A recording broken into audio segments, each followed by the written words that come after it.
never thought wiping down tables at Carmelo's would end with my hand connecting to a woman's face, especially not her face. But I suppose that's how all the best disasters begin, with a moment so small and so perfectly ordinary that you don't realize you're standing on the edge of a cliff until you've already taken that fatal step forward into the abyss below. The restaurant had been unusually quiet that evening, the kind of weighted silence that settles over expensive establishments when the clientele is too refined to speak above a whisper, where the clink of silverware against fine china creates a rhythm more predictable than a heartbeat, and where people like me, the ones who serve, who smile, who fade into the background like wallpaper, are expected to be invisible, to anticipate needs before they're spoken, to exist only in the periphery of these people's glittering, important lives. I had been working at Carmelo's for nearly 2 years, ever since my mother's medical bills had consumed every penny I'd managed to save from my previous job, ever since I'd learned that pride doesn't pay rent and dignity doesn't keep the lights on. And in those 2 years I had perfected the art of disappearing,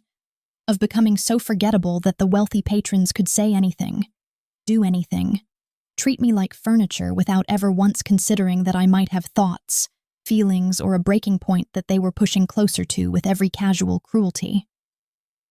She had walked in like she owned not just the restaurant, but the very air we were all breathing. Her designer heels clicking against the marble floor with a rhythm that demanded attention. Her hair pulled back in a sleek ponytail that probably cost more to maintain than I made in a month. And draped across her shoulders was a fur coat that I tried not to think about too hard, because the ethical implications would have made me sick if I'd let myself dwell on them. Vittoria Constantine was irregular, though regular, suggested a frequency and predictability that didn't quite capture the way she descended upon Carmelo's like a storm system, leaving chaos and humiliation in her wake, always surrounded by an entourage of equally pristine women who laughed at her jokes even when they weren't funny and agreed with her assessments even when they were cruel. I had served her before, had learned to keep my eyes down and my responses to single syllables, had discovered through painful trial and error that she enjoyed finding fault, that she derived some twisted pleasure from watching people scramble to correct mistakes she invented, and that she particularly enjoyed targeting servers who showed even the slightest spark of personality or pride. That night, she had been in rare form, snapping her fingers at me like I was a dog she was summoning, her voice dripping with the kind of contempt that only comes from someone who has never known what it's like to need anything, to want something they couldn't have, to understand that not everyone in the world exists solely to cater to their whims and desires. I had brought her water, still not sparkling, exactly as she'd specified, and she had taken one sip, wrinkled her nose in distaste, and declared that it was clearly tap water, despite the fact that I had poured it myself from the bottle of imported spring water that cost more per ounce than my hourly wage. When I had politely assured her that it was indeed the water she'd requested, she had looked at me with those cold, calculating eyes, the kind that could assess your worth and find you wanting in the span of a single heartbeat, and told me that perhaps if I spent less time talking back to customers and more time actually doing my job, I wouldn't be stuck serving tables at my age. The comment had landed like a physical blow, not because it was particularly creative or even accurate. I was 26, hardly ancient by any reasonable standard, but because it was designed to wound, to remind me of my place, to put me back in the box where she believed I belonged, and I had felt something crack inside my chest. Some protective wall I had built around the part of me that still remembered what it felt like to have dreams, to believe that I was worth more than the sum of the indignities I endured daily. I had swallowed the response that wanted to claw its way out of my throat, had forced my face into that blank, pleasant expression that servers perfect over years of practice, and had turned to leave, to escape to the kitchen where I could breathe and remind myself that I needed this job, that my mother needed the insurance this job provided, that pride was a luxury I simply could not afford. But Vittoria hadn't been finished with me, hadn't been satisfied with the damage she'd already inflicted, and as I had taken those first steps away from her table, I had heard her voice rise just loud enough for the surrounding tables to hear. loud enough to ensure maximum humiliation as she announced to her companions that the help these days simply had no concept of quality or service, that it was tragic how standards had fallen, how people who should be grateful for any employment at all had somehow developed the audacity to have opinions, to speak when not spoken to act as though they were equals rather than servants. Her friends had laughed, that particular brand of tinkling, artificial laughter that wealthy women seem to perfect in finishing schools or country clubs, and I had felt my shoulders tense, my hands curl into fists at my sides, every muscle in my body screaming at me to turn around, to say something, to defend myself against this casual character assassination. I should have kept walking, should have maintained that professional distance that had protected me for 2 years, should have remembered that people like Vittoria Constantine were untouchable, that they existed in a world where consequences were things that happened to other people, where money and connections could smooth over any transgression, any cruelty, any crime. But when I had heard her call me worthless trash, in that languid, bored tone that suggested she was merely stating an obvious fact, rather than deliberately destroying someone's dignity for her own amusement,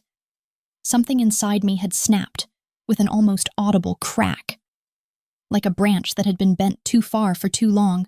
finally giving way under pressure it could no longer withstand. I had turned around slowly, deliberately, my feet carrying me back to her table even as some distant, rational part of my brain screamed warnings that I was making a terrible mistake, that this moment of satisfaction would cost me everything,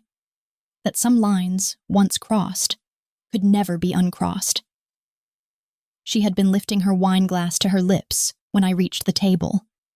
her perfectly manicured fingers wrapped around the stem with the casual entitlement of someone who had never been denied anything in her entire privileged existence.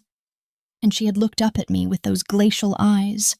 one perfectly sculpted eyebrow arched in a silent question that somehow managed to convey both surprise and disdain that I had dared to approach her again without being summoned. The words that came out of my mouth next were not planned, were not carefully considered, were instead the raw, unfiltered truth that had been building inside me for 2 years of swallowed pride and silent endurance. And I had told her, in a voice that shook with barely controlled fury, that perhaps if she spent less time compensating for whatever was missing in her life by belittling strangers and more time developing an actual personality, she might understand why people served her out of obligation rather than respect.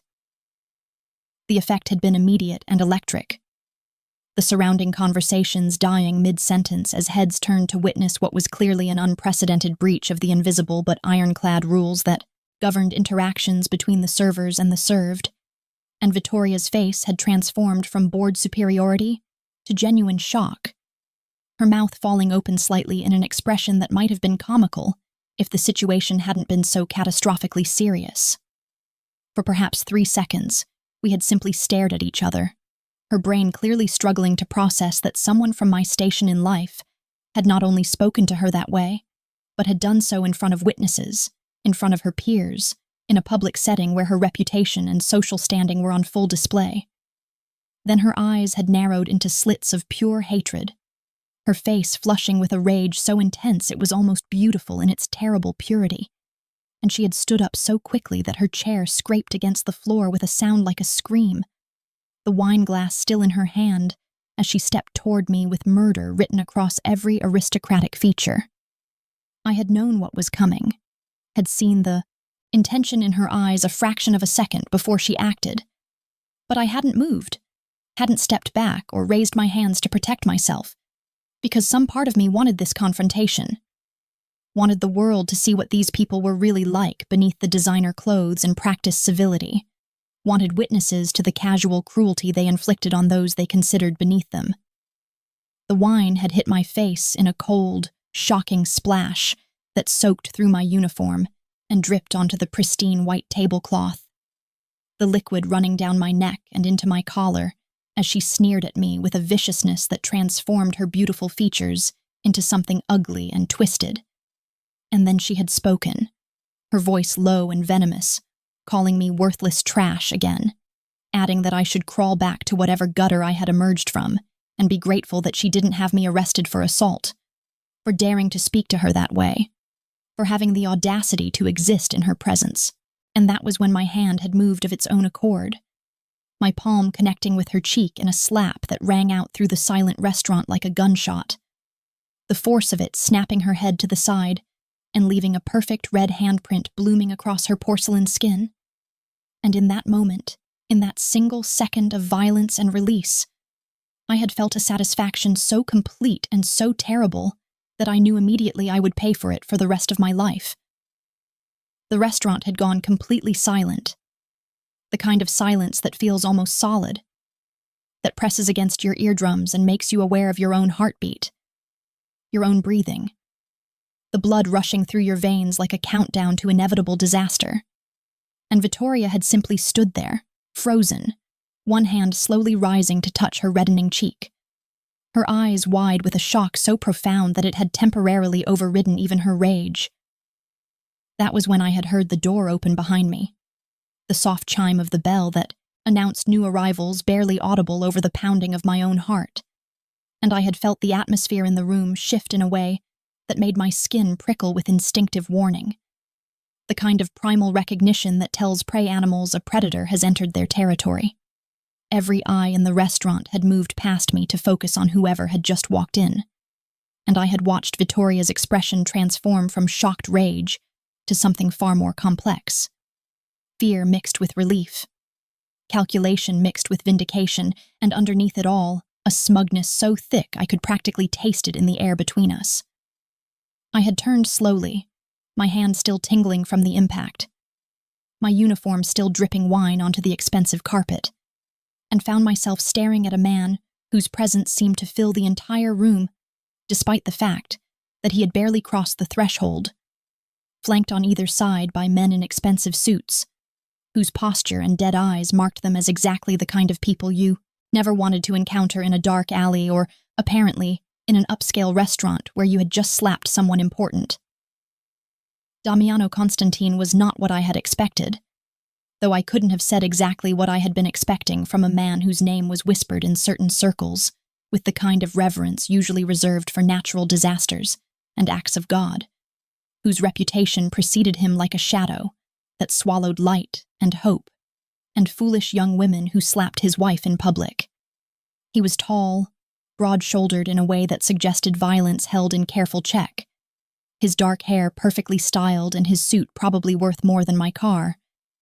But it was his eyes that had captured my attention and refused to let go. Dark and fathomless and fixed on me with an intensity that made me feel like he could see straight through my skin to catalog every secret, every fear, every desperate choice that had led me to this moment. Those eyes had moved from my face to my wine-soaked uniform, to his wife's reddening cheek, and back to my face again. And I had seen something flicker in their depths, not anger, which would have made sense, but something closer to curiosity,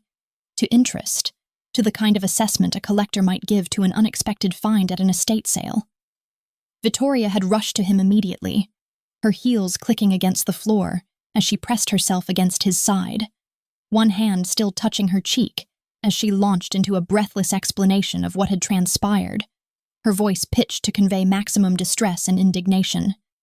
painting me as some kind of deranged employee who had attacked her without provocation, who had insulted her and then physically assaulted her in front of witnesses, who clearly represented a danger to everyone in the establishment.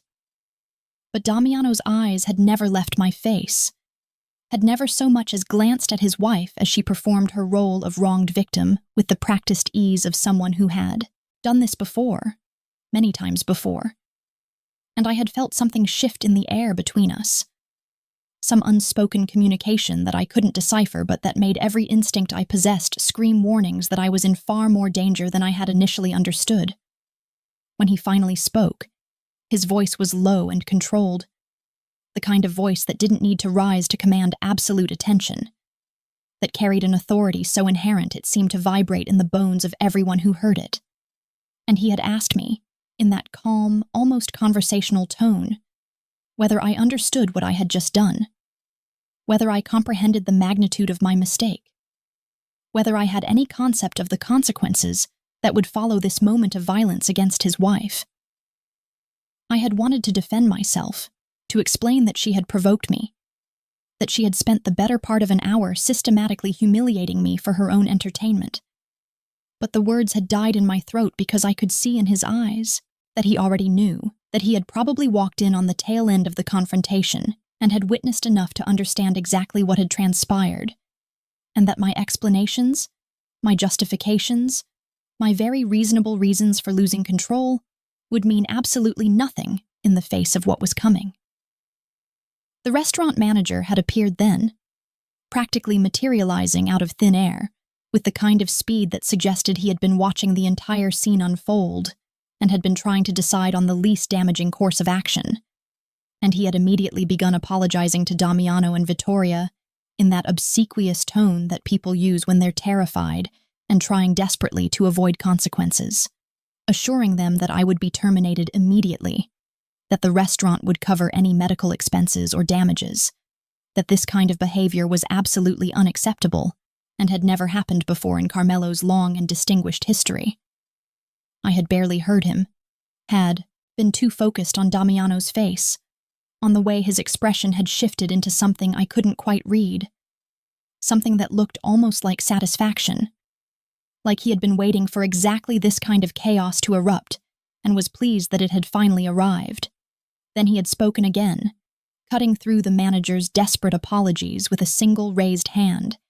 his voice still calm and controlled as he informed everyone present that he would handle this personally, that the restaurant should not concern itself with my employment status or any potential legal ramifications, that this was now a private matter between his family and myself, and that we would be resolving it outside the public eye.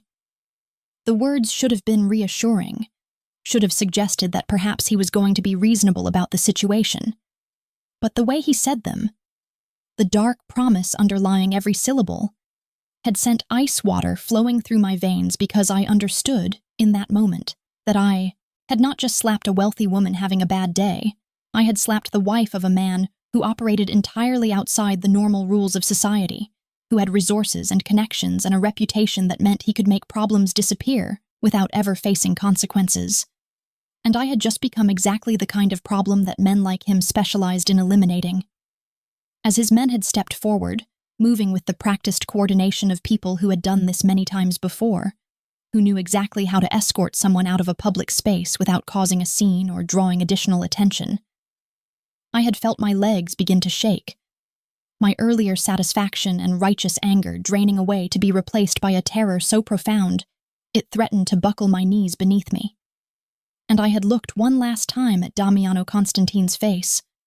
at those dark eyes that promised I had just made the worst mistake of my life, at the slight curve of his lips that wasn't quite a smile but suggested he was already thinking 3 moves ahead in a game I didn't even know I was playing. His final words to me, spoken so quietly that only I could hear them as his men took position on either side of me, had been simple and devastating in their complete certainty, delivered with the kind of confidence that comes from never being wrong, from always getting exactly what he wanted, from existing in a world where his will shaped reality itself. "I'll handle this personally," he had repeated, and then, leaning in just close enough that I could smell his expensive cologne and see the absolute lack of mercy in his eyes, he had added, "And when I'm finished with you, Isadora Morelli, you're going to wish you'd kept your hands to yourself." The fact that he knew my name, my full name, without anyone having told him, without having to ask or check with the manager, should have been the final warning I needed that I had stepped into something far deeper and far more dangerous than a simple assault, charge, or wrongful termination lawsuit. But by then it was too late. The wheels were already in motion. And as his men escorted me out of Carmelo's and into the night air that suddenly felt too cold against my wine-soaked skin, I realized with a clarity that was almost physically painful that my life as I had known it was over, and whatever came next would be entirely at the mercy of a man who looked like he had forgotten what mercy meant a very long time ago. 3 days later, they came for me,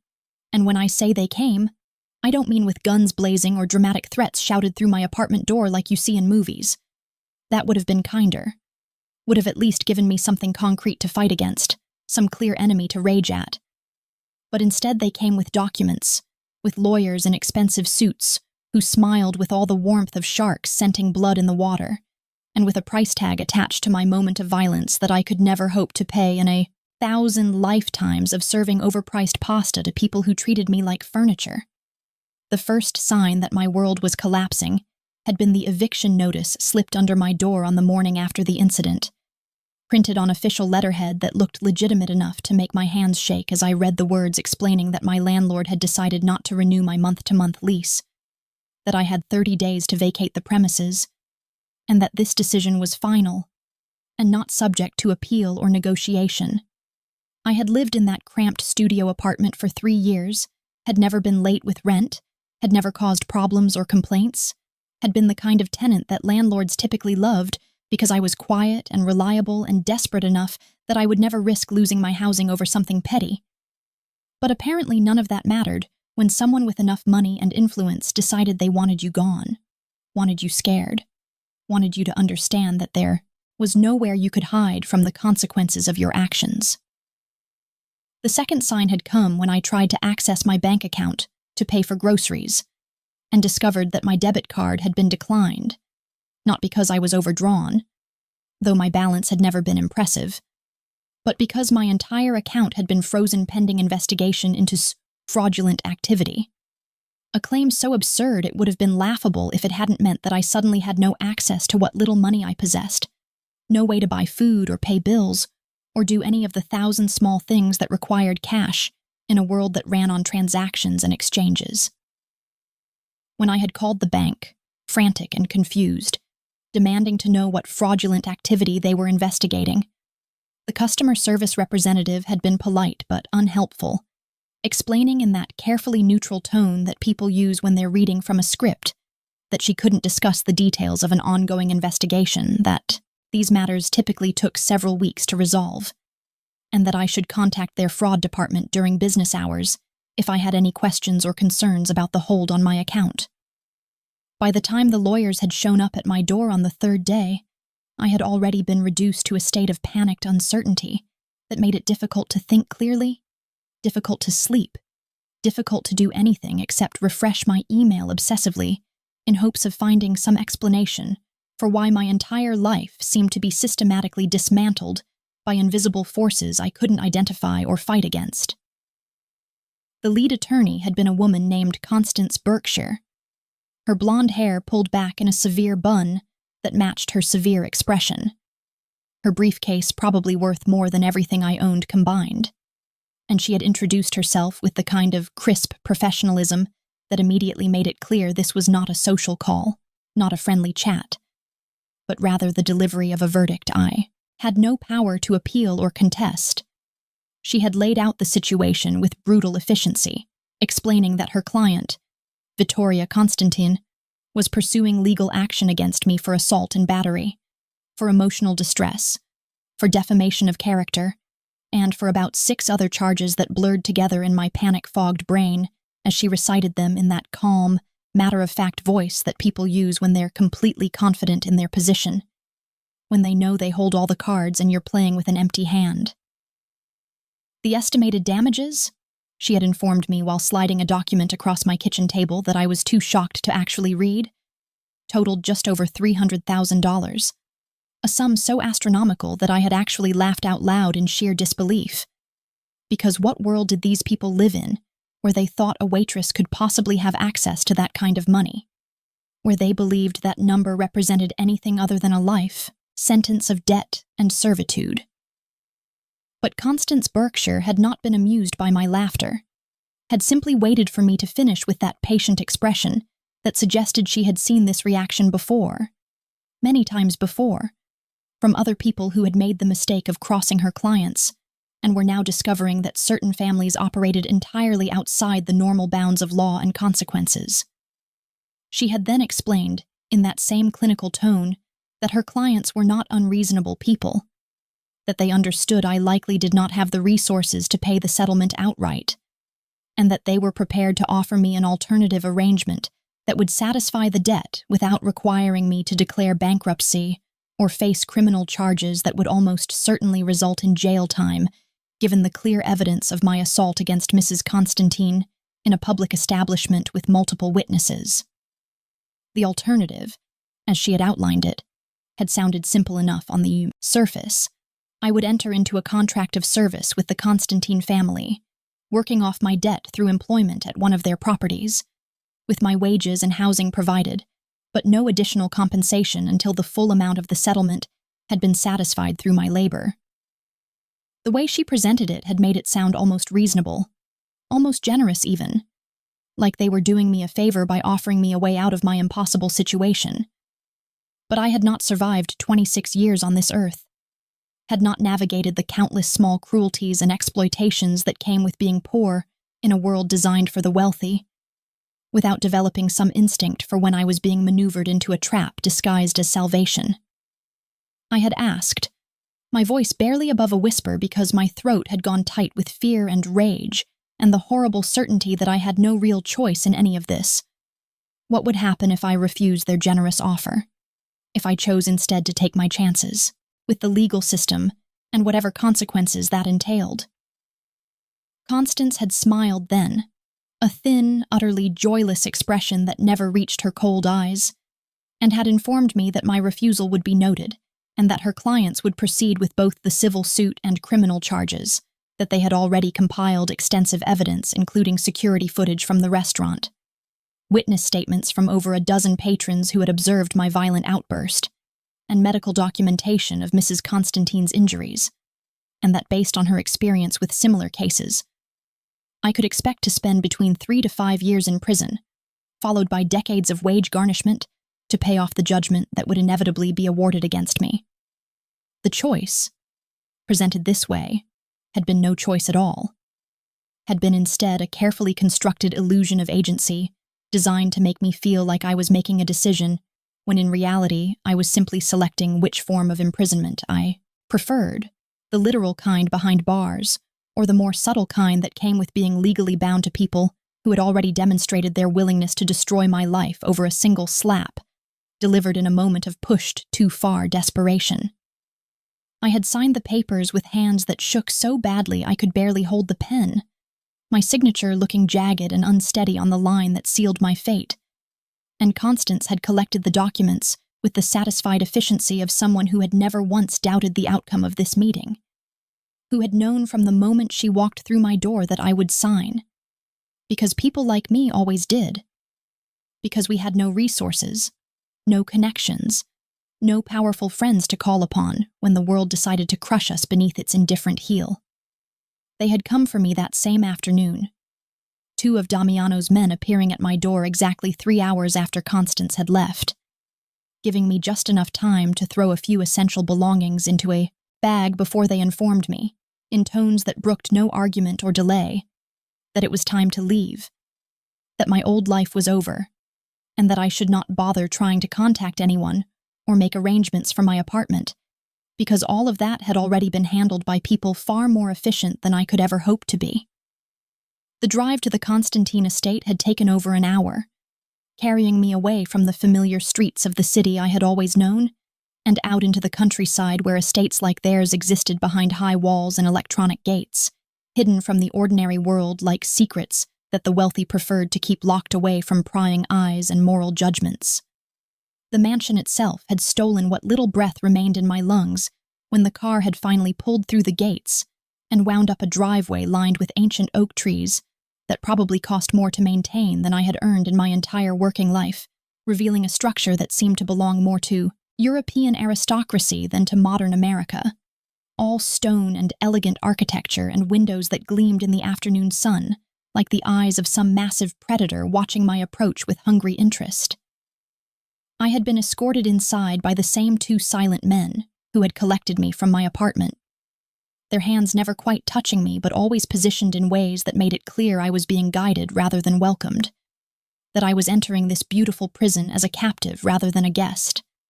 and that any thoughts I might have harbored about escape or resistance would be met with swift and certain consequences.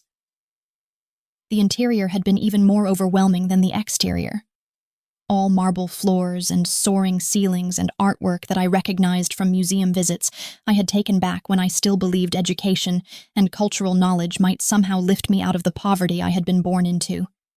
And I had felt profoundly out of place in my discount store clothes and scuffed shoes, like a stain on an otherwise perfect canvas, like evidence of the real world intruding into this carefully constructed fantasy of wealth and power and privilege. They had led me through what felt like miles of corridors, past rooms whose purposes I could only guess at, until we had finally stopped before a set of heavy wooden doors that one of the men had knocked on, with the kind of deference that suggested whoever waited beyond commanded absolute respect and possibly absolute fear. The voice that had called for us to enter had been instantly recognizable despite the fact that I had only heard it once before, in that restaurant 3 nights ago when my world had begun its rapid descent into this nightmare, and I had felt my pulse spike with a fear so intense it bordered on panic as the doors swung open to reveal Damiano Constantine, seated behind a desk that looked like it had been carved from a single piece of dark wood, his expression unreadable as those dark eyes fixed on me with the same unsettling intensity I remembered from our first encounter. He had dismissed his men with a slight gesture, waiting until they had retreated and closed the doors behind them before speaking, before rising from his chair and moving around the desk with a predatory grace that reminded me of big cats stalking prey, all controlled power and barely contained violence wrapped in expensive tailoring and civilized manners. He had welcomed me to his home with words that dripped with irony, explaining that I would be staying in the East Wing, that my duties would be outlined by his head of household, and that I was expected to comport myself with professionalism and respect at all times, as though I were the one who had engineered this entire situation, as though I had chosen to be here rather than been coerced through legal manipulation and financial terrorism. When I had finally found my voice, had finally managed to push words past the fear and rage that competed for dominance in my chest, I had asked him directly what he wanted from me, why he had gone to such elaborate lengths to bring me here, when he could have simply had me arrested or killed, or any of the other things that men in his position presumably did to people who crossed them. His answer had been delivered with a slight smile that never reached his eyes, a curving of lips that suggested he found my question amusing, in a way that made me feel like I was missing some crucial piece of information, some essential truth that would explain why I was standing in his study rather than rotting in a cell or buried in an unmarked grave somewhere in the woods beyond his estate. He had told me that Vittoria didn't know I was there, that my presence in his home was a surprise he had arranged for his wife, and that I would understand the purpose of this arrangement soon enough, that patience was a virtue I would need to cultivate if I hoped to survive my time in his household with my sanity and spirit intact. Before I could process that disturbing information, before I could ask the 1,000 questions that were crowding my mind and demanding answers, there had been a knock at the door, and another man had entered, younger than Damiano, but with the same air of casual violence held in careful check, his eyes assessing me with the kind of professional interest that suggested he was cataloging my weaknesses and potential uses with the efficiency of someone who had made a career out of reading people and exploiting what he found. Damiano had introduced him as Marco, his second in command, instructing him to show me to my quarters and explain the basic rules of the household, and Marco had nodded with the kind of easy obedience that spoke to years of working together, of understanding each other's methods and motivations without needing extensive explanation. As Marco had led me from the study and back through those endless corridors, he had spoken quietly, his voice pitched low enough that I had to strain to hear him over the sound of our footsteps echoing on marble floors, and what he had told me had sent ice flowing through my veins, despite the warmth of the afternoon sun streaming through the windows we passed. He had warned me, in tones that suggested genuine concern rather than mere protocol, that the boss didn't do anything without being 3 moves ahead of everyone else, that whatever I thought was happening here was almost certainly not the full picture, and that if I wanted to survive this experience with anything resembling my former life intact, I would do well to watch, listen, and speak only when absolutely necessary. The room they had given me had been larger than my entire apartment, furnished with the kind of casual luxury that suggested money was simply not a consideration when designing spaces in this house. With windows that overlooked gardens so perfectly manicured they looked almost artificial in their geometric precision. And I had stood in the center of that beautiful cage, feeling more trapped than I had ever felt in my cramped studio, with its water-stained ceiling and radiator that only worked when it felt like it. Marco had left me there with instructions to rest, to unpack what few belongings I had brought, and to be ready at 7 o'clock for dinner, where I would be formally introduced to the household and where, he had added with a look that suggested he knew something I didn't and wasn't entirely comfortable with that knowledge, things would become considerably more complicated than they already were. I had spent the remaining hours until dinner pacing that luxurious room like an animal in a gilded cage, my mind racing through possibilities and scenarios, trying to understand why Damiano Constantine had gone to such lengths to bring me here, what purpose I could possibly serve in whatever game he was playing with his wife, and whether there was any way to escape this situation before it consumed me entirely. Through the windows, I had watched the sun begin its descent toward the horizon, painting the sky in shades of orange and red that reminded me of fire and blood. And I had thought about that moment in the restaurant when my hand had connected with Vittoria's face, about how a single second of lost control had led me here, to this moment, to this place where I was completely at the mercy of people who viewed human beings as pieces to be moved around a board in games I couldn't even begin to understand. At exactly 7 o'clock, there had been a knock at my door, and one of the household staff,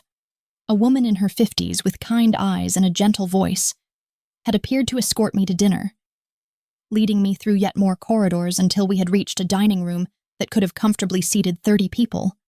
but currently held only 3 place settings,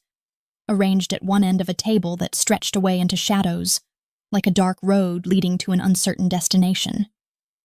Damiano had been standing by the windows, his back to the room, his posture relaxed in a way that I already recognized as deceptive,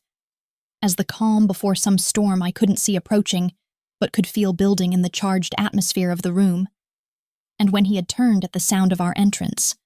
I had seen something in his expression that made every instinct I possessed scream warnings about predators and prey, and the terrible vulnerability of being caught in the open with nowhere to run. He had been opening his mouth to speak, to welcome me or explain or do whatever it was he had planned for this moment, when another door had burst open with enough force to make me jump, and Vittoria Constantine had swept into the room like a force of nature, her hair perfect, her dress probably worth more than a car, her face already arranged in an expression of aristocratic boredom that suggested she was prepared to endure another tedious dinner with her husband before retreating to whatever separate life she maintained in this vast house. She had stopped mid-stride when she had seen me, her eyes going wide with recognition, and then narrowing with a hatred so pure and intense it was almost beautiful in its terrible focus, and the scream that had torn from her throat could have shattered crystal, could have broken glass, could have split the very air itself with the force of her rage and disbelief. The look she had turned on her husband then, the fury and betrayal written across every aristocratic feature, should have warned me that I had stepped into the middle of something far more dangerous than a simple revenge plot, that the dynamics between these two people were poisonous and volatile in ways I couldn't begin to comprehend. But I had been too focused on the way Damiano had smiled at his wife's reaction, had been too captivated by the cold satisfaction in his eyes as he watched her lose control, to fully understand that I was not the target of whatever game he was playing, but rather the weapon he intended to use against someone he hated with the kind of intensity that only comes from years of intimate knowledge and accumulated grievances. When Vittoria had finally found words again, when she had managed to push past her shock and rage to demand in a voice that shook with barely controlled violence, "What the hell I was doing in her home?" Damiano had answered, with a calmness that was somehow more terrifying than any shouting could have been, his words falling into the charged silence of the room like stones dropped into still water, each one creating ripples that promised to transform into waves that would sweep us all away. and what he said in that moment, the way he looked at me while speaking to his wife, made me realize with horrible clarity that I had not escaped one trap only to fall into another, but rather had been deliberately led from the frying pan into a fire that burned with a heat I was only beginning to understand. Vittoria's scream when she saw me, standing in her dining room, wearing clothes that had been provided by her husband's staff, and occupying space in the home she clearly considered her exclusive domain, could have shattered crystal, and probably did permanent damage to the eardrums of anyone unfortunate enough to be within 100 feet of her fury. But it was Damiano's smile that truly terrified me. The way his lips curved, with a satisfaction so complete and so cold that I understood in that moment that whatever was happening here had been orchestrated with the precision of a conductor leading an orchestra through a symphony of destruction and chaos. She had advanced on me with murder in her eyes, her perfectly manicured hands curling into claws that suggested she would very much like to scratch out my eyes or wrap themselves around my throat. And I had instinctively stepped backward even though some part of me wanted to stand my ground, wanted to show her that I was not the same frightened waitress who had taken her abuse for 2 years before finally snapping. But Damiano had moved between us with a speed that belied his size, his hand catching his wife's wrist with a grip that must have been painful, based on the way her face contorted, and he had told her in a voice that was quiet but carried the weight of absolute authority that she would control herself in his presence, that violence was his purview and not hers, and that if she had complaints about his decisions regarding his household, she could voice them privately rather than making a scene in front of the staff.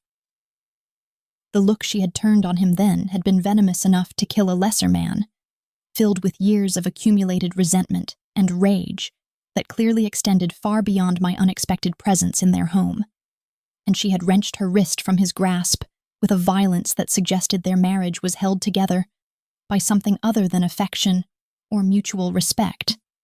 perhaps by business arrangements or family obligations or the kind of strategic alliances that people like them entered into, without consulting something as irrelevant as love or genuine partnership. She had demanded to know, her voice shaking with an emotion that might have been fury or might have been something closer to fear. What possible reason he could have for bringing me into their home, for installing the woman who had assaulted her in a public restaurant into rooms that were mere corridors away from her own, for deliberately engineering a situation designed to humiliate and enrage her in front of their household staff and anyone else who might witness this confrontation. Damiano's answer had been delivered with the kind of casual cruelty that suggested he had been waiting for this moment, had been anticipating her reaction, and planning his response with the care that chess masters devoted to particularly satisfying gambits. And he had informed her in tones that dripped with barely concealed contempt that I was his acquisition, not hers, that he had entered into a legal contract regarding my services and my debt, and that where he chose to house his property was his decision alone and not subject to her approval or her hysterical objections. The way he had said property had made my skin crawl, had reminded me that whatever I thought my situation was, however I had rationalized signing those papers and entering into this arrangement, I was in fact owned by this man for the duration of my debt, bound to him legally and financially in ways that gave him power over nearly every aspect of my existence. Vittoria had laughed then, a sound without humor that echoed through the dining room like broken glass falling on marble, and she had told him that his pathetic attempts to provoke her were transparent and boring, that she knew exactly what he was doing and why, and that she refused to play whatever sick game he had concocted using this worthless girl as a pawn in their ongoing war. But even as she spoke, even as she dismissed the situation with words designed to convey indifference and superiority, I could see the tension in her shoulders, the way her hands trembled slightly before she clasped them together to hide the evidence of her distress, and I realized with a clarity that was almost revelatory that she was afraid, genuinely afraid of what her husband might do, of how far he might take this particular form of psychological warfare. Damiano had simply smiled again,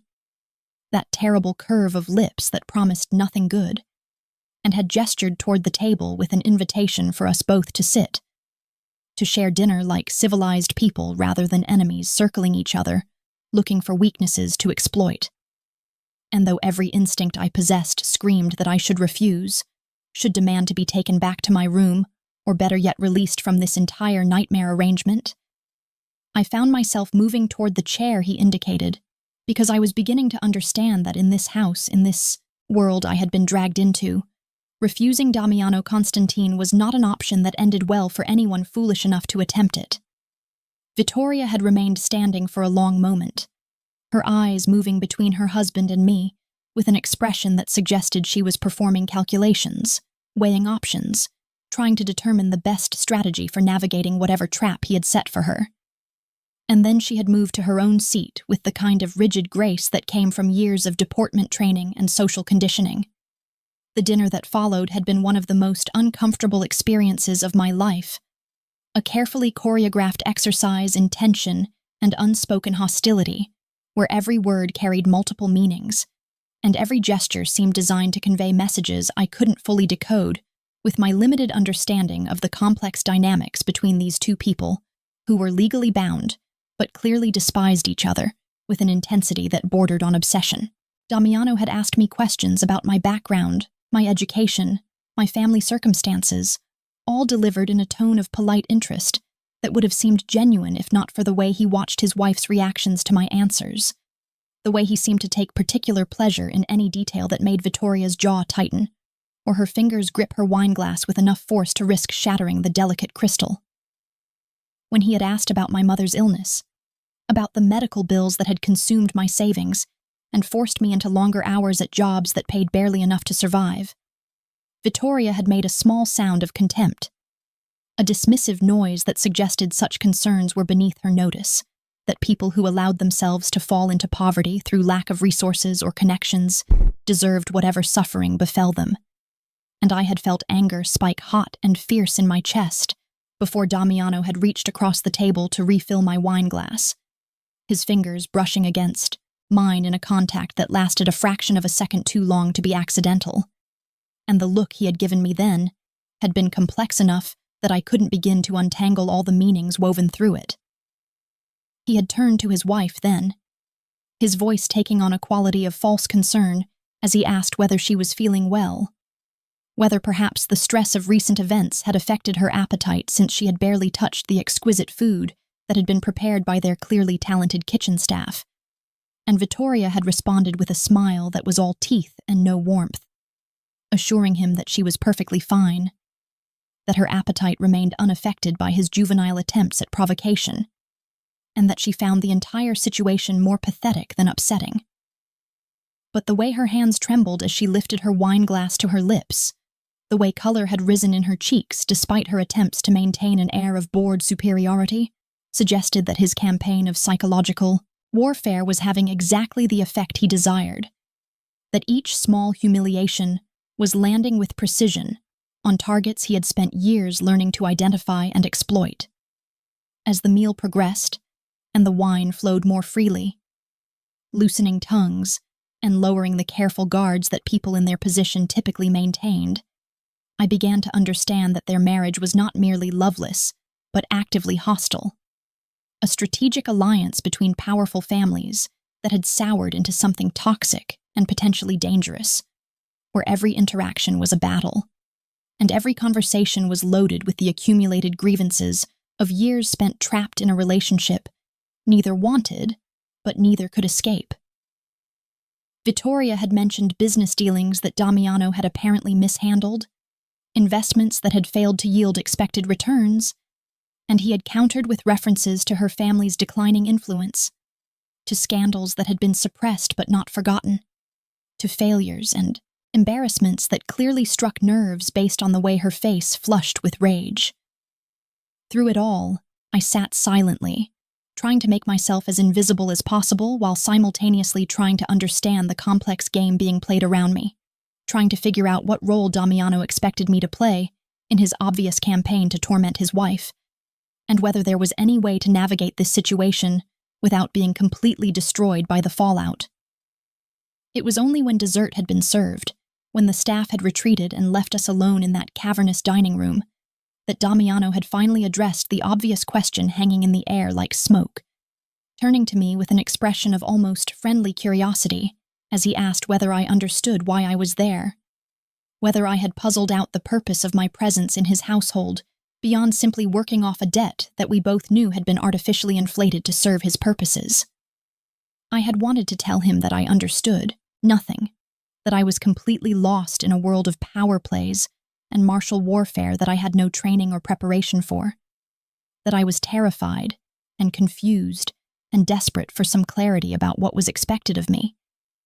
But the words that had actually emerged from my mouth had been more honest than I intended, more revealing of the anger and resentment that simmered beneath my fear,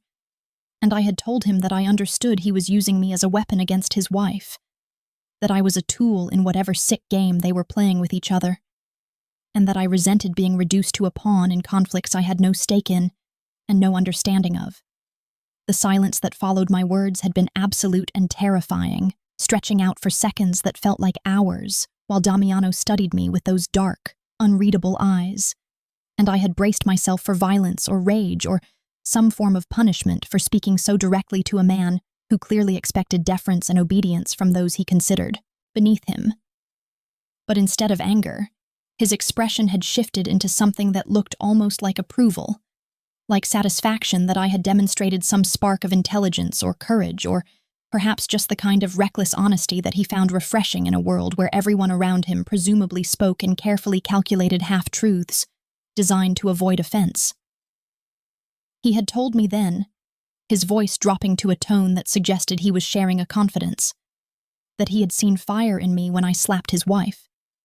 the kind of genuine passion and fury that he hadn't witnessed in years of dealing with people who were too afraid or too calculating to show real emotion, and that quality had interested him, had made him wonder what other buttons might be pushed, what other reactions might be provoked, what uses such a person might have in his increasingly stagnant and predictable existence. Vittoria had stood abruptly at these words, her chair scraping against the floor with a sound, like a scream, and she had announced in a voice that shook with barely controlled rage that she refused to sit there and listen to her husband wax poetic about the virtues of some common trash who had attacked her, that she was retiring to her rooms, and that she expected this situation to be resolved quickly and permanently. But Damiano had raised one hand in a gesture that froze her mid-turn, a simple movement that somehow carried enough authority to stop her in her tracks, and he had informed her in tones that allowed no argument that I would be staying indefinitely, that she would treat me with the basic courtesy she extended to other members of the household staff, and that any attempts to harm or harass me would be considered a personal insult to him and dealt with accordingly. The implications of that statement, the suggestion that he was claiming some kind of protection over me, had clearly not been lost on Vittoria, whose face had cycled through expressions of disbelief, fury, and something that looked disturbingly like calculation before she had turned on her heel and stalked from the room with the kind of dramatic exit that suggested she had practice making them. Alone with Damiano in that vast dining room, surrounded by the remnants of our meal and the weight of all that had been said and left unsaid, I had felt the atmosphere shift in ways that made my skin prickle with awareness, with the kind of dangerous attraction that I knew I should resist but found myself drawn to despite every rational argument against it. He had risen from his seat and moved around the table toward me with that predatory grace I was beginning to recognize as fundamental to his nature, and when he had extended his hand to help me from my chair, the contact had sent electricity racing through my nerves in a way that had nothing to do with fear and everything to do with the kind of raw physical attraction that overrides common sense and self-preservation. The conversation that followed, conducted in low voices as he walked me through the darkened corridors toward my room, had revealed aspects of his situation that I hadn't previously understood, details about the arranged nature of his marriage, about the business alliance it represented between his family's operations and Vittoria's father's organization, about the cage he found himself trapped in, despite all his power and wealth and influence. He had spoken with a bitterness that seemed genuine, describing years of maintaining appearances, of pretending to a partnership that had never existed, of slowly growing to hate the woman he was bound to through vows neither of them had entered into willingly or with any expectation of actual affection. When we had reached my door, when the moment had come for him to leave me to whatever uneasy rest I might manage in this strange and dangerous place, he had paused, with his hand on the frame,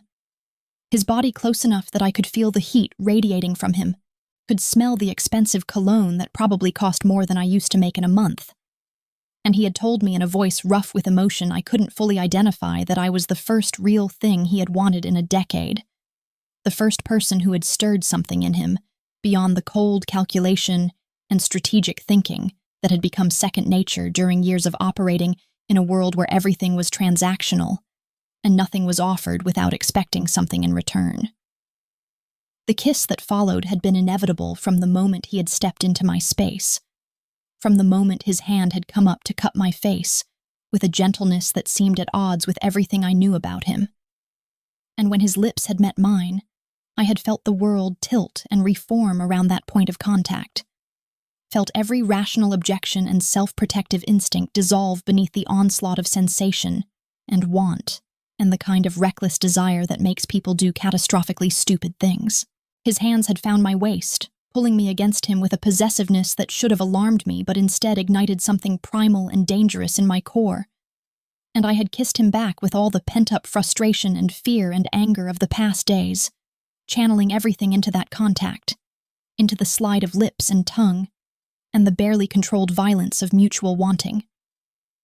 When we had finally broken apart, both breathing hard, both clearly affected by what had just happened, he had looked at me with eyes that burned with an intensity that made me feel like I was standing at the edge of a precipice, about to make a choice that would determine the entire trajectory of my future. And he had asked in a voice that was almost vulnerable, almost uncertain, whether I felt it too. This thing between us that defied logic and common sense and every rule that should have kept us in our separate worlds. I had wanted to lie, to deny the attraction that pulsed between us like a living thing, to protect myself from the inevitable disaster that would follow if I admitted to feelings for a married man, a dangerous man, a man who held my life in his hands through legal contracts and financial manipulation. But the truth had spilled from my lips before I could stop it. A confession that yes, I felt it too. Felt it so intensely it terrified me.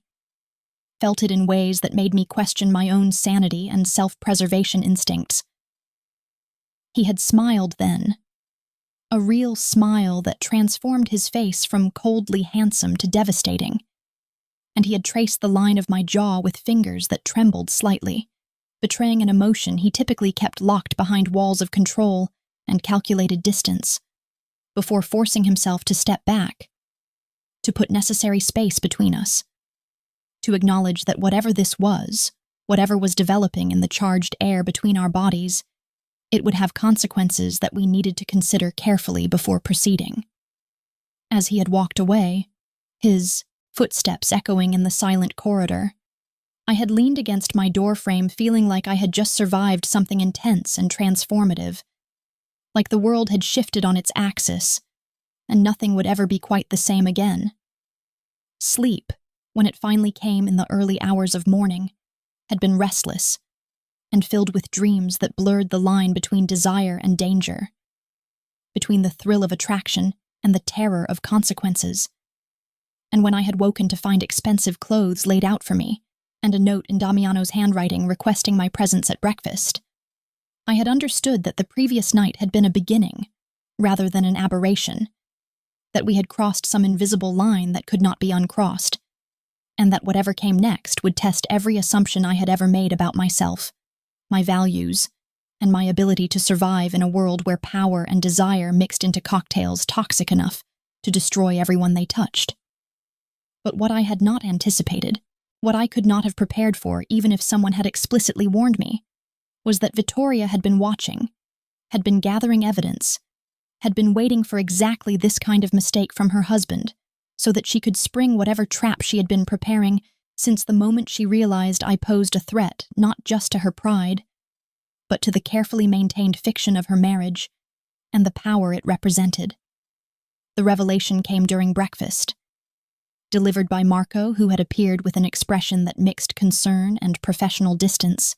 informing Damiano in tones carefully pitched to avoid being overheard by listening staff that his wife had requested a meeting with the heads of both families, that she had made certain allegations regarding his conduct, and that the situation was escalating in ways that required immediate attention and strategic response. The look Damiano had given me across the breakfast table, filled with regret and calculation and something that might have been genuine concern for my safety, had told me everything I needed to know about how serious this development was, about how the game we had been playing with such reckless abandon had suddenly become deadly serious, and that Vittoria's revenge for my slap, for my presence in her home, for the threat I represented to her position, was going to be far more comprehensive and far more dangerous than I had ever imagined possible. I should have known that Vittoria wouldn't let the humiliation stand, should have anticipated that a woman who had spent her entire life wielding power like a weapon and using her position to crush anyone who dared challenge her would never simply accept being outmaneuvered in her own home by a husband she clearly despised, and a waitress she considered beneath contempt. Because women like her didn't just get even through petty acts of revenge. They destroyed. They annihilated. They made examples out of people who crossed them so that no one would ever dare make the same mistake again. The attack came 3 days after that charged breakfast, where Marco had delivered his warning. 3 days during which I had moved through the Constantine estate like a ghost haunting rooms I had no right to occupy, hyper-aware of Vittoria's cold eyes tracking my movements whenever our paths crossed, of the way conversations would die when I entered a room, of the oppressive sense that something terrible was building in the spaces between moments, gathering force like a storm that would eventually break over all our heads with devastating consequences. I had been walking back to my room from the library where I had spent the afternoon, trying to lose myself in books and forget about the impossible situation I had fallen into, trying to ignore the way my body still remembered Damiano's touch, and my mind kept replaying that kiss in the corridor, when 3 men had emerged from a service hallway with faces I didn't recognize and intentions that were immediately, horrifyingly clear in the way they spread out to block my path and prevent any possibility of escape. The first man had grabbed my arm with bruising force, his fingers digging into my flesh hard enough to leave marks that would linger for days, and I had opened my mouth to scream for help, to alert someone to what was happening, when his partner had clamped a hand over my face,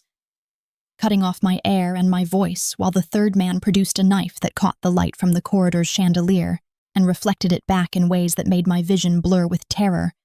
and desperate animal panic. They had dragged me toward a door I had never noticed before, one that clearly led to some forgotten part of the estate where screams wouldn't carry, and violence could be conducted without interruption. And I had fought with everything I had, kicking and clawing and trying to bite the hand that covered my mouth, driven by a primal understanding that if they got me through that door, if they succeeded in taking me to whatever isolated location they had planned, I would not emerge alive or intact. The sound of gunfire had been so unexpected, so shocking in its proximity and violence, that for a moment I had thought I had been shot, that the burning pain in my chest was a bullet rather than pure terror. But then the hand over my mouth had gone slack, and the man holding me had collapsed, his body suddenly dead weight pulling me down with him, and I had looked up through tears and panic to see Damiano standing at the end of the corridor with a gun still raised, his face transformed into something I had never seen before, something primal and terrifying that made the careful businessman and sophisticated criminal I had come to know seem like a mask he wore over this truer, darker self. The other 2 men had tried to run, had made it perhaps 10 steps before more shots rang out,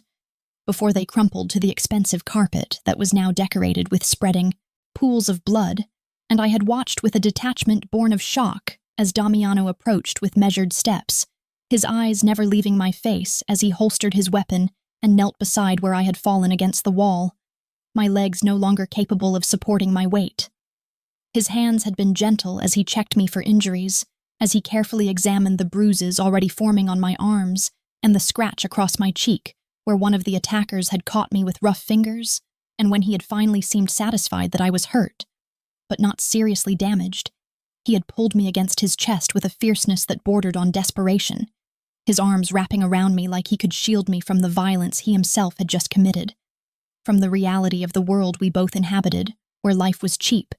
and revenge was a currency more valuable than gold. I had felt the rapid pounding of his heart against my ear, had realized that beneath the cold control he projected to the world, he was genuinely shaken, genuinely affected by how close I had come to being hurt, or killed, or worse. And that realization had cracked something open inside my chest, had let in feelings I had been desperately trying to keep at bay because acknowledging them meant accepting just how completely I had fallen for a man who represented everything dangerous and impossible in my life. He had carried me to his private quarters, bypassing my assigned room and the possibility of running into staff or family members who might have questions about the bodies in the corridor and the blood that stained my clothes and his hands, and in that sanctuary of dark wood and leather furniture that smelled like expensive whiskey and his cologne. He had tended to my wounds with a gentleness that seemed impossible from hands that had just killed 3 men without hesitation or apparent remorse. The silence between us had been thick with unspoken emotions, with the weight of what had almost happened and what had definitely shifted between us. And when he had finally finished cleaning the scratch on my face and had pressed a glass of amber liquid into my shaking hands, he had knelt before me like a supplicant before a queen, and had told me in a voice rough with emotion that he was sorry, that he had underestimated Vittoria's willingness to escalate their private war, that he should have anticipated she would try something this direct and this violent. The confession that followed had poured out of him like water from a broken dam, years of frustration and loneliness, and being trapped in a life he had never wanted with a woman he had grown to hate, bound by obligations to families and business arrangements that cared nothing for his happiness or desires, and somewhere in the midst of that raw honesty, somewhere between his admission that seeing me in danger had terrified him, in ways he hadn't felt since childhood, and his declaration that I was the first person in a decade who had made him want something beyond power and revenge, we had crossed the final line that had been straining between us since that first kiss. The passion that ignited between us had been desperate and intense, fueled by adrenaline and near-death terror, and the kind of connection that forms when 2 people recognize in each other a matching brokenness, a similar hunger for something real in a world built on lies and strategic alliances. And when we had finally collapsed together in his massive bed, tangled in sheets that probably cost more than most people's monthly rent, I had felt simultaneously more alive and more doomed than at any previous point in my chaotic existence. The morning had brought Marco and news that made my blood run cold, despite the warmth of Damiano's body still pressed against mine, because Vittoria had apparently been waiting for exactly this development, had positioned herself to capture evidence of our affair through means I didn't fully understand but that Marco explained with the grim efficiency of someone delivering a death sentence. She had photographs, had audio recordings, had compiled a comprehensive dossier documenting every interaction between her husband and me, and she was preparing to present this evidence to both families, Damiano's Italian Mafia connections and her own Russian Bratva relatives, with an ultimatum that would force him to choose between me and the empire he had spent his adult life building and maintaining. The power dynamics of the situation had been explained to me with brutal clarity as I sat wrapped in Damiano's shirt while he paced his bedroom like a caged predator, Marco's voice outlining the consequences of refusing Vittoria's demands versus the consequences of compliance. And I had realized, with a sinking sensation in my stomach, that my presence had not just complicated their marriage, but had threatened to destabilize an entire criminal infrastructure built on alliances and agreements that treated people like commodities and love like a weakness to be exploited. Vittoria's message had been delivered through Marco with the kind of cold precision I had come to associate with her brand of cruelty,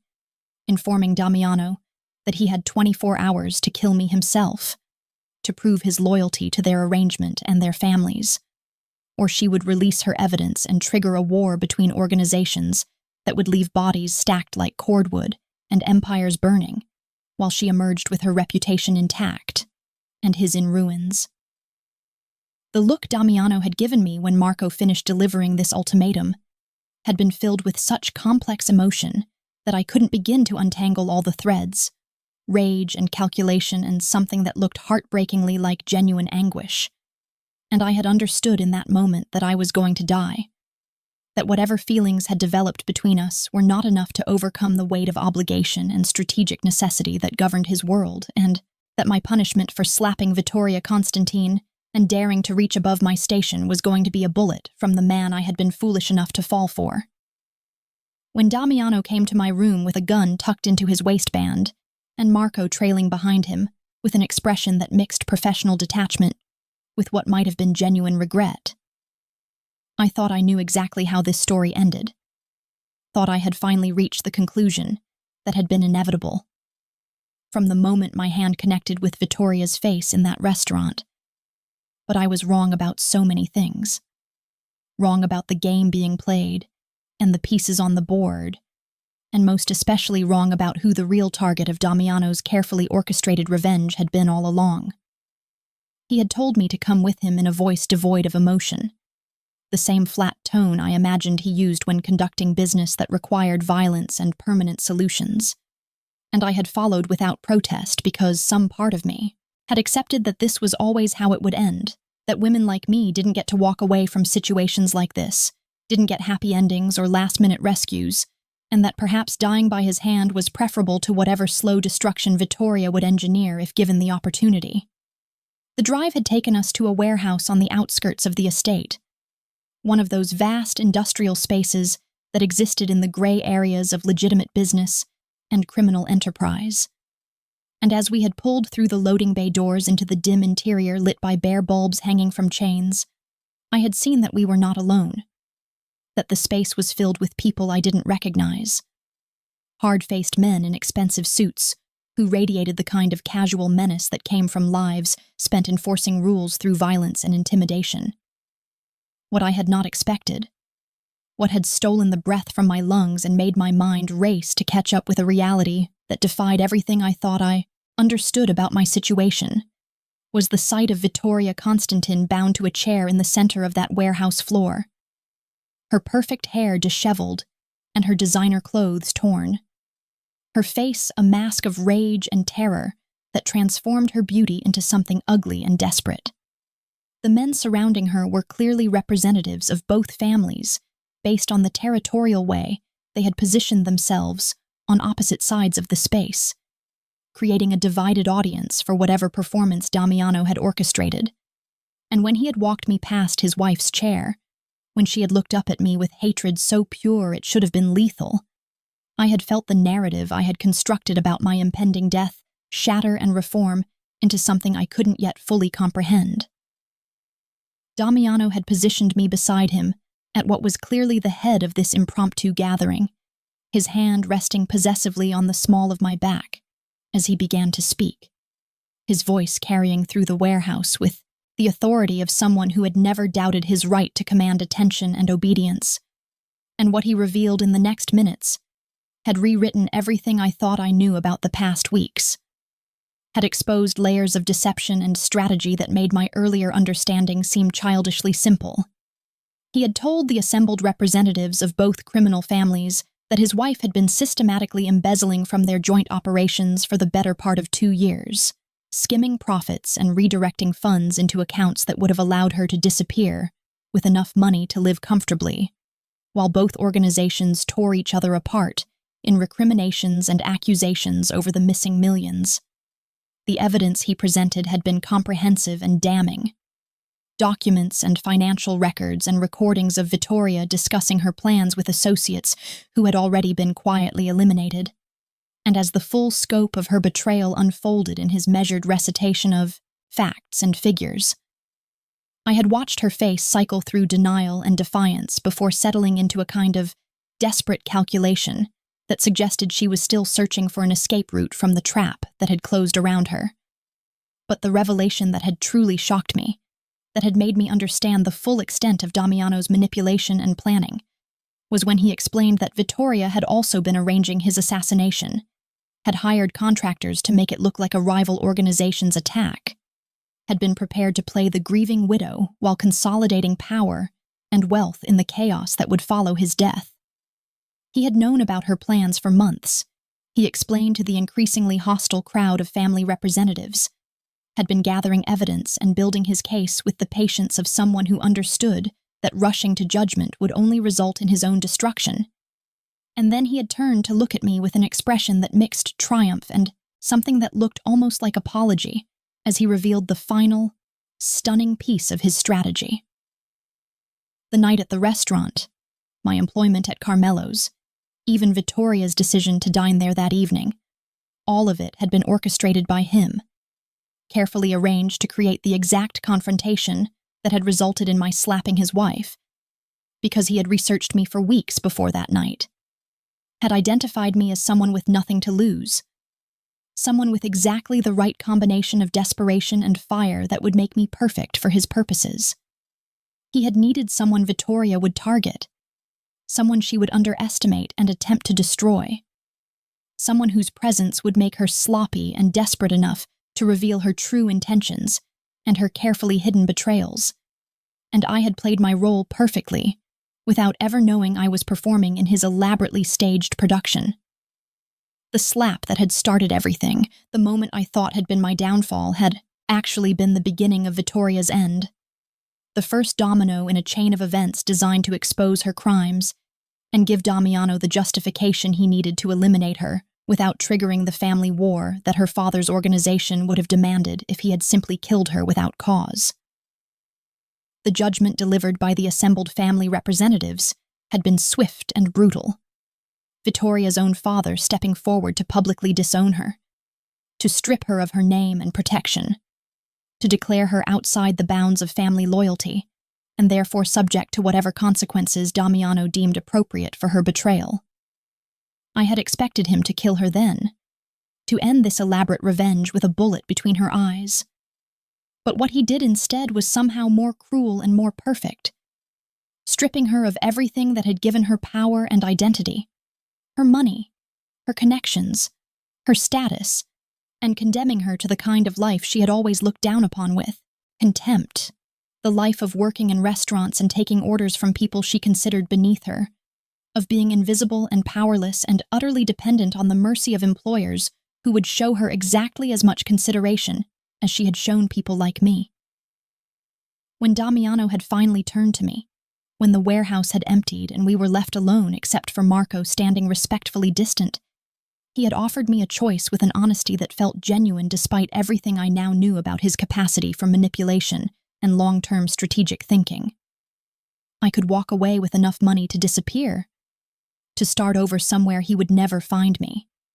to build a life free from the danger and moral compromise that came with his world, or I could stay as his equal, his partner, his queen in the empire he was rebuilding, without the weight of an unwanted wife and toxic alliance dragging him down. The decision should have been obvious, should have sent me running toward freedom and safety and the kind of normal life where people didn't solve problems with violence and elaborate revenge plots. But as I stood there looking into Damiano's dark eyes, seeing the hope and vulnerability he was allowing me to witness beneath his carefully constructed armor, I realized that somewhere in the chaos of the past weeks, I had fallen completely and irrevocably for this dangerous, complicated man who had used me but had also saved me, who had manipulated me but had also shown me a world where I could be something more than invisible. I had told him, my voice steady despite the magnitude of what I was choosing, that I had slapped my way into this life and I wasn't walking away now, that whatever came next, whatever challenges and dangers awaited in the world he inhabited, I wanted to face them beside him, rather than spend the rest of my existence wondering what might have been if I had been brave enough to reach for something extraordinary instead of settling for safe mediocrity. The kiss he had given me then had been different from the desperate passion of our first encounters, filled instead with promise and partnership, and the kind of profound relief that comes from finding someone who sees you completely, darkness and light together, and chooses to stay anyway. 6 months later, standing beside Damiano as we surveyed the rebuilt empire we had constructed together from the ashes of old alliances and toxic partnerships, I sometimes thought about that moment in Carmelo's when my hand connected with Vittoria's face, about how a single second of lost control had led me here,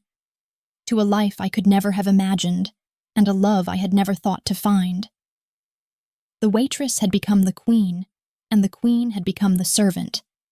And in the strange alchemy of revenge and desire and strategic violence,